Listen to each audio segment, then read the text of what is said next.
Katotohanan at detalye sa hiwalayan ni Kris Aquino at ex-boyfriend na doktor dahil sa kondisyon niya.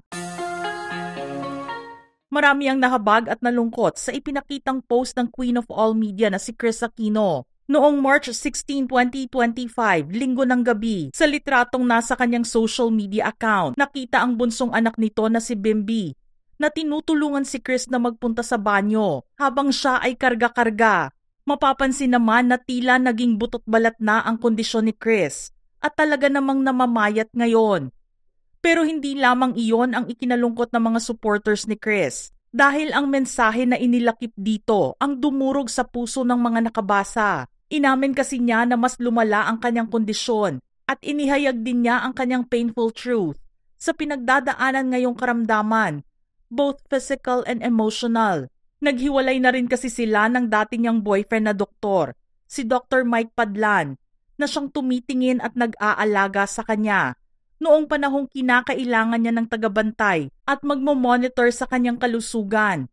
Siya rin ang general surgeon at isa sa mga maaaring magbigay sa kanya ng chemo shots na kanilang sinusubukan ngayon bilang new medical treatment ni Kris. Edited na nga ngayon mula sa original post ang mensahe ni Kris. May ilang parte ang kanyang idinagdag at ang ilang mga nawala o nasabi niya noong una ay napalitan ng ibang linya. Aniya, during this time of uncertainty, I choose to share my painful truth. Time has passed. Dr. M did not love me.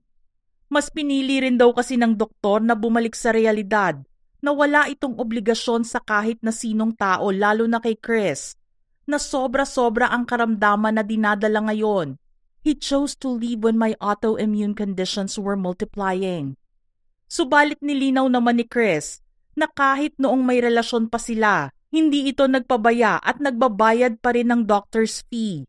In my defense, the MD received the correct professional fees, even when we were a couple.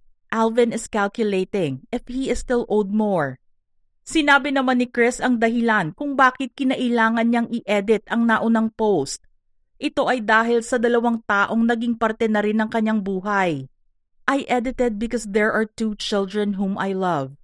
They will remain in my heart. Bim is my source of strength, while M&M made me smile, laugh, and value life's simple pleasures. I know because of this post I won't see the 2 of you grow up. Sa puntong ito ay nagsalita na rin si Kris at sinabi niya kung ano ang naging huling mensahe ng doktor bago sila maghiwalay. Iniwan kita. Masikip ang paligid. My prayer now is that we leave others out of our failure. I did cling and ask for too much because you restored my hope. When in your arms, I did feel safe. I don't regret loving you completely. Sanay akong mabigo. Ikinwento rin ni Kris kung ano na ang mga bagong treatment na kanyang sinusubukan sa kasalukuyan. Last night, my rheumatologist tried ultrasound-assisted targeted steroid shots on my knees. My body reacted the same way I did when we tried 34 months ago the steroid challenge. Nasabi rin niya na undergoing ang anak niya ngayon ng training para mas maging malakas at matulungan siya sa pagbangon. Bim is now doing MMA training. And I weigh less than 80 pounds, only 36 kilos. Bumaba nga muli ang kanyang timbang at inamin na nahihirapan na siya ngayon na makalakad. Hindi tulad noon na kahit papaano ay kinakaya pa kahit ilang hakbang. I cannot walk. Each step is agony. The excruciating pain is from my knees all the way to my feet. A combination of deep bone pain, lupus arthritis, polymyositis, and acute fibromyalgia. Maaalala naman na una at huling nakita si Kris na umattend ng isang event noong February 25, 2025 para sa kaibigang designer na si Michael Leyva, kasabay na rin sa pagdiriwang ng EDSA People Power 1. Ang ginawang pag-post na ito ni Kris na nagpapakita ng kanyang paghihirap at paglaban sa karamdaman ay nagbibigay ng inspirasyon sa mga taong patuloy na nagdarasal para sa kanya. Gayon din sa mga taong dumaranas ng kaparehong karamdaman tulad niya. I decided to post my current reality because I want to inspire. When you are unconditionally loved, bawal sumuko. Tinitiis ko yung matinding sakit dahil ang pagmamahal ng anak ay walang katumbas.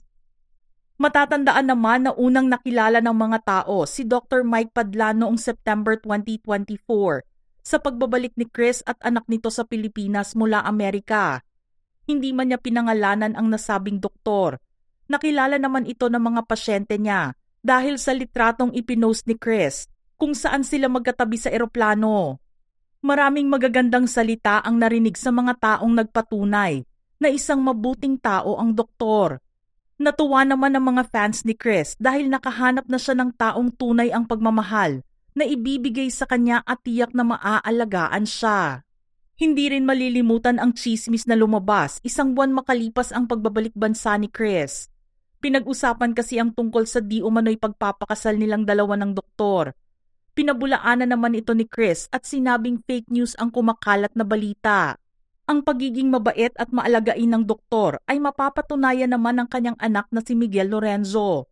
Dahil sa naipost na mensahe ni Chris noong nakaraang araw, hindi naman napigil ng anak ng doktor na maglabas ng kanyang saloobin sa kanyang nabasa.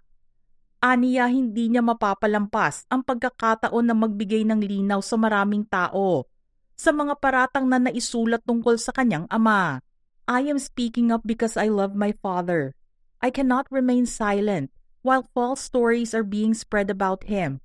It is disheartening to see how some people twist the truth. Nakiusap din siya na tigilan na ang pagpapakalat ng kasinungalingan at pag-iiba ng kwento tungkol sa kanyang ama. I kindly ask everyone to stop spreading lies and fabricating stories that are unfair and misleading. Inamin na ni Miguel ang katotohanan tungkol sa relasyon ng kanyang ama at ni Chris. My father and Mama Chris separated because the spark between them was gone. However, that does not mean my father never loved her. He truly did. Their relationship was real and he cared deeply for her. Nailabas naman niya ang tampo sa ama na naging tutok lamang kay Chris noong nasa Amerika ito at nagpapagamot. What pains me the most is that during their relationship, my siblings and I often felt neglected because my father was constantly traveling to be with Mama Chris. He gave so much of his time and energy, even at the cost of his own well-being. Nilinaw din niya na hindi nagpabayad ang kanyang ama kay Chris kahit noong panahong nawawala na sila ng pasyente sa kanilang klinik at konti na lamang ang kanilang pera. My father never asked her for anything. He never begged for money or gifts. Whatever Mama Chris gave, whether financial support or presents, she did so out of her own kindness and generosity. Nakiusap din siya na itigil na ni Chris ang paglalabas ng mga kwentong maaaring ikasira ng pangalan ng kanyang ama. All we ask is that she does not spread stories that are untrue. My father's friends and patients know who he truly is, and they can attest to his character. Sa bandang huli naman ay inihayag pa rin ni Miguel ang pagmamahal niya para kay Chris. My respect for Mama Chris remains immense because my father truly loved her. We love you, Mama Chris, and we love our father as well. Family is family. Mga ka-showbiz peeps, anong masasabi niyo sa ating istorya ngayon? Just send in your thoughts in the comment section below.